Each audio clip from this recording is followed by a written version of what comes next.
Organización está la organización de Church of Jesus Christ of Latter-day Saints o Iglesia de Jesucristo de Santo de Laster de Anang, que está localizada en Cerro Blanco, banda de Frio Max. Nuestra nace aquí con nuestra Tursimán.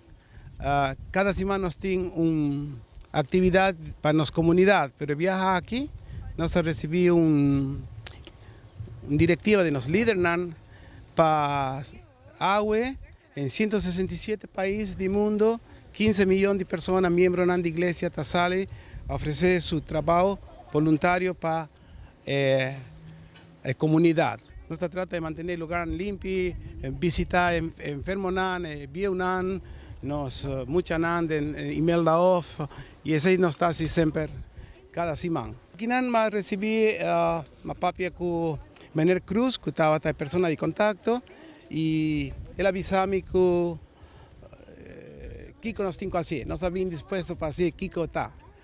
Así él avisame que nos por limpiar aquí, así nos hace lugar de mucha limpio, nos hace para atrás de saque y ese está el trabajo de agua. El grupo de voluntarios está toda gente que está de iglesia, tiene gente que está trabajando a vos en su trabajo, pero ahora no está terminando, no está ayúdanos.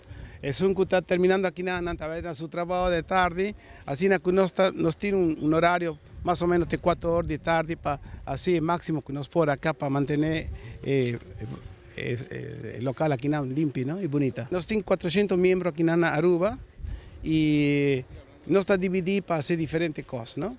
El grupo, tú eres miembro de la iglesia, Nanta forma parte del grupo. Este es especial para sobra de gente del mundo, nos está haciendo más cosas. De Japón, de Argentina, y es aquí un programa, pues no por WAC, se llama Helping Hands. Aquí comenzó en el año 48 en Argentina, en Buenos Aires, un grupo de voluntarios que estaba ayuda a gente. Después en oficializado aquí en Brasil. Y desde entonces el grupo está millones y millones de personas que siempre nos está claro, para ayudar ahora nos tiene desastre natural o comunidad mester de nosotros.